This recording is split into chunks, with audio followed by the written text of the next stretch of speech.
عليكم أعزائي. إذا هذا الفيديو خصنا لواحد التلخيص شامل للدرس ديال القوانين الإحصائية. وكيف ما شفنا في الفيديو السابق كاينين جوج ديال الحالات اللي هما مونو إبغيديزم دي إبغيديزم.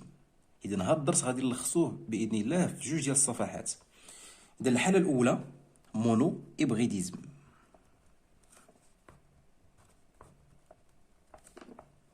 اللي هي الهجونة الأحادية، يعني كندرسو صفة وراثية واحدة فقط. إذا شفنا في هذا الدرس 4 ديال الحالات.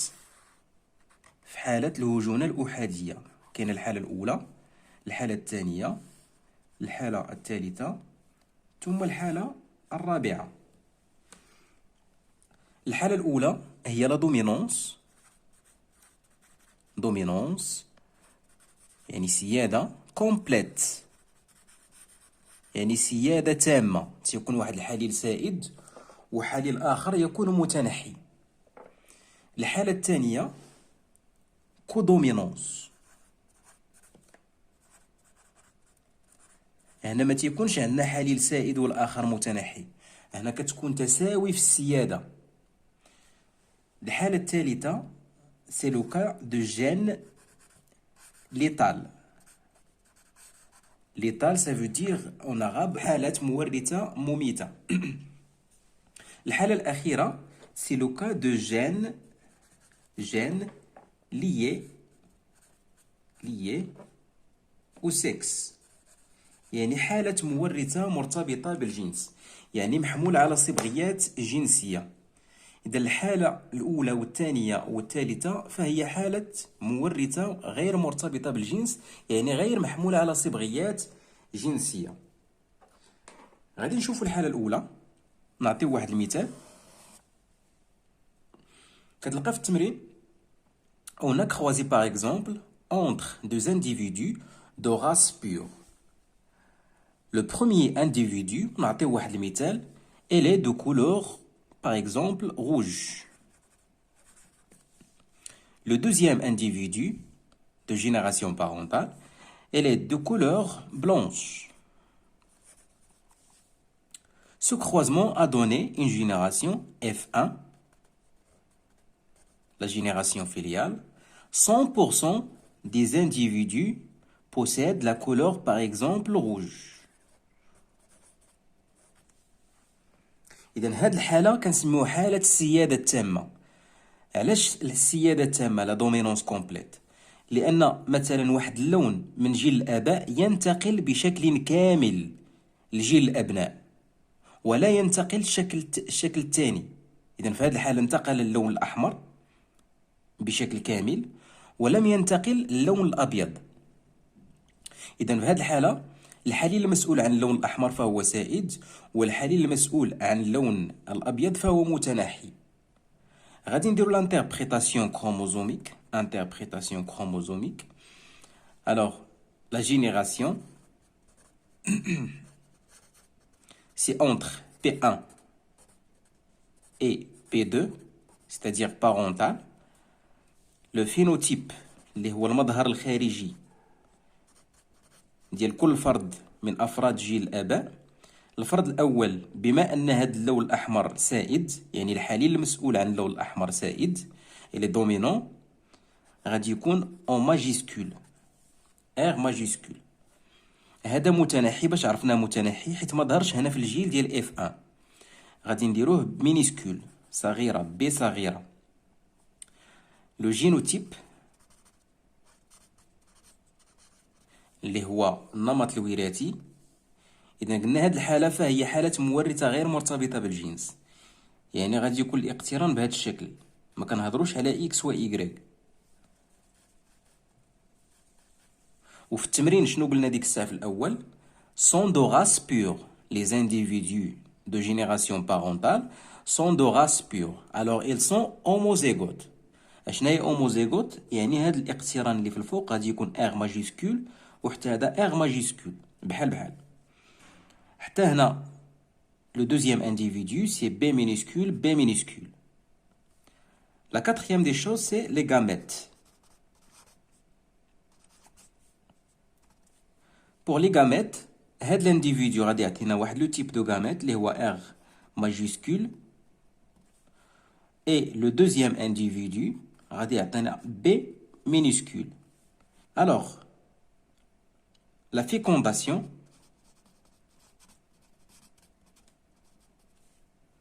غادي تلقاو هاد الامشاج R majuscule et B minuscule وغادي يعطيونا R B. فاش غادي تلاقى R le dominant avec le B le récessif غادي يعطينا 100% une génération possède le phénotype R majuscule. إذن هاد النتائج النظرية les résultats théoriques conforment les résultats pratiques. Alors l'interprétation chromosomique est juste ou bien vraie. نشوفوا الحالة الثانية اللي سميناها لا كودومينونس اللي هي تساوي في السيادة. إذا غادي نستعملوا نفس الألوان اللي كنا شفنا في التمرين السابق أو في الحالة الأولى. إذا نقوم بمزاوجة مثلا ورود بلون أحمر avec des couleurs rouges باش نشوفوا الفرق بين هذه الحالة والحالة ديال تساوي السيادة. Alors ils sont de race pure. Le deuxième individu, c'est la même chose avec la couleur blanche. Ce croisement a donné une génération 100% F1 possède la couleur rose. Ce n'est pas rouge, c'est rose. هنا غادي نديرو التفسير الصبغي. إذا ما هو سبب الحصول على اللون الوردي؟ علاش ما حصلنا مثلا على اللون الأحمر أو اللون الأبيض؟ إلا حصلنا مثلا على اللون الأحمر بحال هاد الحالة غادي نقولوا لا ليل ريسبونسابل على كولور روج اي دومينون سي ار ماجيسكول. وإلا حصلنا مثلا على اللون الأبيض on va dire que l'allèle responsable à la couleur blanche est dominant. ولكن هنا حصلنا على couleur rose. Alors, ce caractère est intermédiaire entre la couleur rouge et la couleur blanche. إذن هذه الميزة فهي ميزة تساوي السيادة. إذن حينما نحصل على صفة وسيطة بين صفتي الأبوين بحال هذه الحالة، إذا اللون الوردي فهو وسيط بين الأحمر والأبيض. إذن هذه الحالة فهي حالة تساوي السيادة والرموز تكون بحروف كبيرة أو majuscule. Alors, la première génération, c'est P1 et P2. Le phénotype de premier individu, c'est R majuscule. Et le deuxième individu, c'est B majuscule. هنا ما درناش B صغيرة، B majuscule حيت كاين تساوي في السيادة. Le génotype غادي يكون homozygote car ils sont de race pure R majuscule. وحتى هذا الفرد غادي يكون B majuscule. إذن هذا التزاوج غادي يعطينا أمشاج B كبيرة بالنسبة لهذا الفرد الثاني غادي يعطينا R كبيرة. بعد التقاء الأمشاج سيتم الحصول على النمط الوراثي التالي R majuscule B majuscule. Alors 100% R B اللي هو rose. Alors les résultats théoriques conforment les résultats pratiques, c'est-à-dire l'interprétation chromosomique est vraie. هذه الميزة ديال تساوي السيادة نحصل دائما على صفة وسيطة بين صفتي الأبوين.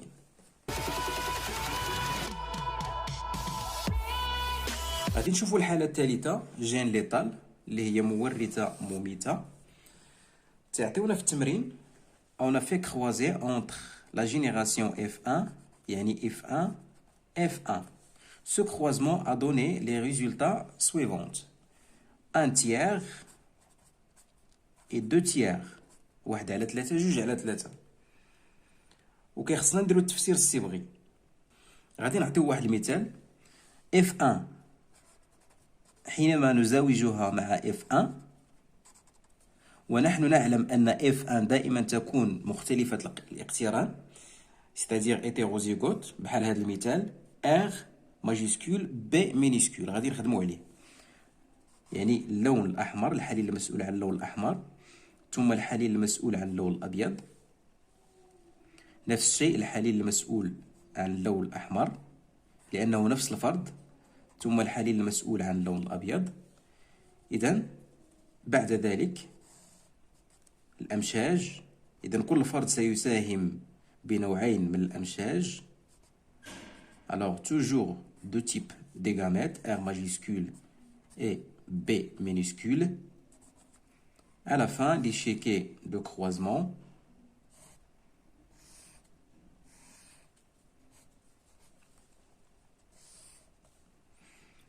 R majuscule et puis B minuscule. La même chose, R majuscule et B minuscule. إذا هذا التزاوج غادي يعطيني أنماط وراثية جديدة، R ماجيسكول مع R ماجيسكول. غادي يعطيني واحد المظهر الخارجي اللي هو R ماجيسكول لأنهم سائدين معا، الحليلين سائدين. ثم R ماجيسكول B مينيسكول، R ماجيسكول B مينيسكول غادي يعطيني R ماجيسكول. نفس النمط الوراثي R ماجيسكول B مينيسكول غادي يعطينا مظهر خارجي بلون أحمر، ثم B صغيرة B صغيرة لأنه متنحي غادي يعطيني مظهر خارجي متنحي. إذن غادي نقارن هذه النتائج النظرية مع النتائج التجريبية اللي عندي في التمرين. إذا تم الحصول على النسب 3 sur 4 في هذا المظهر R كبيرة 1 2 3 من أصل 4. المظهر الثاني اللي هو B صغيرة عندنا واحد فقط حتى هو من أصل 4، من أصل 4 أنماط وراثية. وبالتالي هذه النتائج النظرية فهي لا توافق النتائج التجريبية. إذن هنالك خلل ربما في التفسير الصبغي، يجب تصحيح هذا التفسير الصبغي. إلى حيدنا هذا النمط الوراثي غادي يبقى عندي 100% R ماجيسكول، وهذا خاطئ، لا توافق النتائج التجريبية. إذن هذه الحالة الأولى. الحالة الثانية نحيد هذا النمط الوراثي، غادي يبقى عندي 50% R ماجيسكول و50% B مينيسكول، وهذا كذلك فهو خاطئ. الحالة الثالثة غادي نحيدو هذا النمط الوراثي R ماجيسكول R ماجيسكول، غادي يبقى 2 sur 3 quoi R majuscule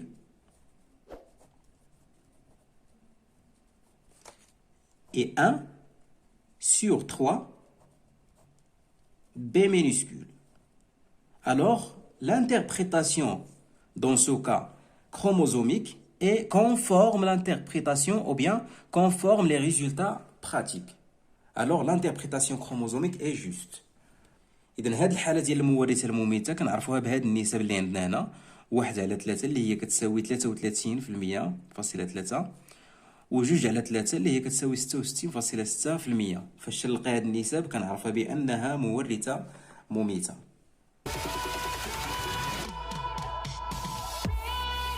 إذن غادي نشوفوا الحالة الرابعة، سي لو كا دو جين ليي او سكس، وغادي نعطيو واحد المثال.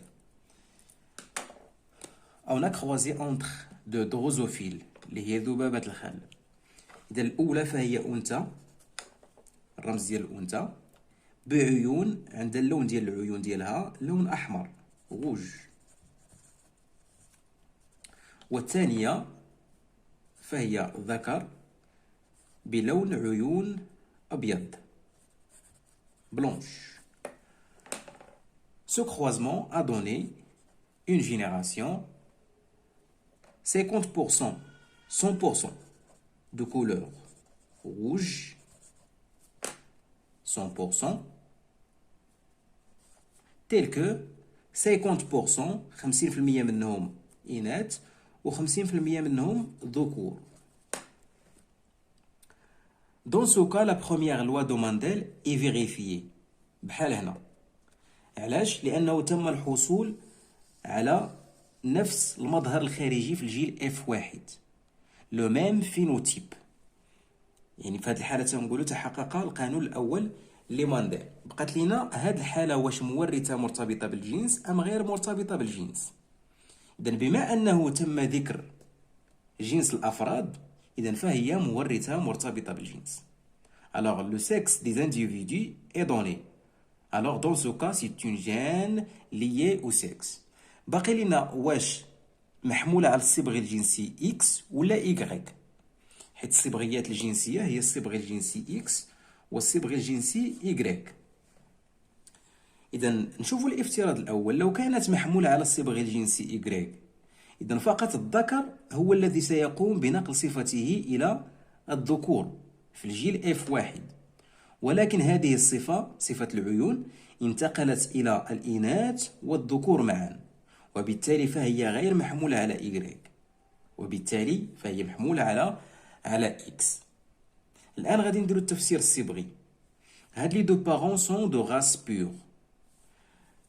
إذا الأب الأول فهي أنثى، غادي يكون عندها X كوم جينوتيب X.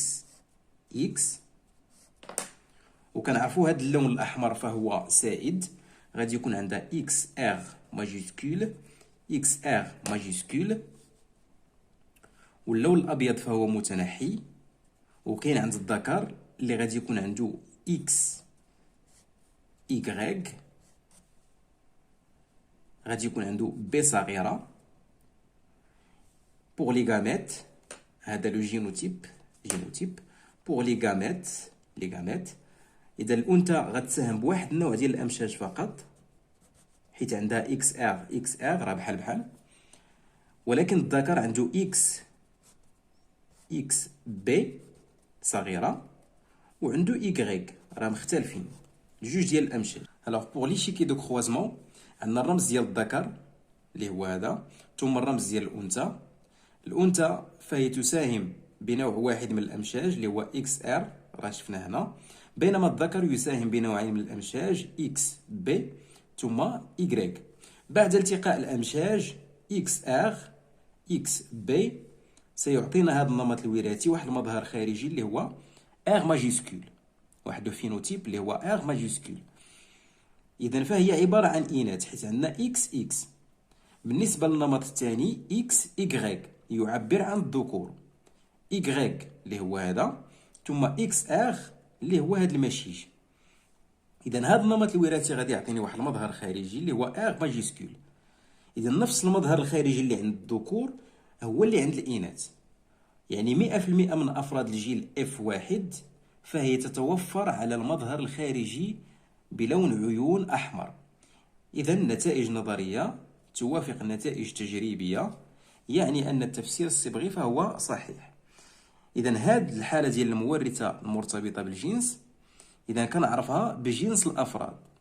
فاش كيتعطاك الجنس ديال الأفراد في واحد التمرين ديال جيل الآباء وكذلك جيل الأبناء، إذا فغالبا تكون مورثة مرتبطة بالجنس.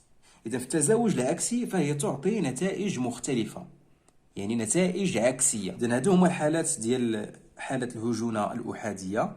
عندنا حالة السيادة التامة، حالة تساوي السيادة، حالة المورثة المميتة، وحالة مورثة مرتبطة بالجنس. هذا الشيء في المونو إبغيديزم. إذا إلى هنا نكون قد أنهينا هذا المقطع، نلتقي إن شاء الله في المقطع المقبل.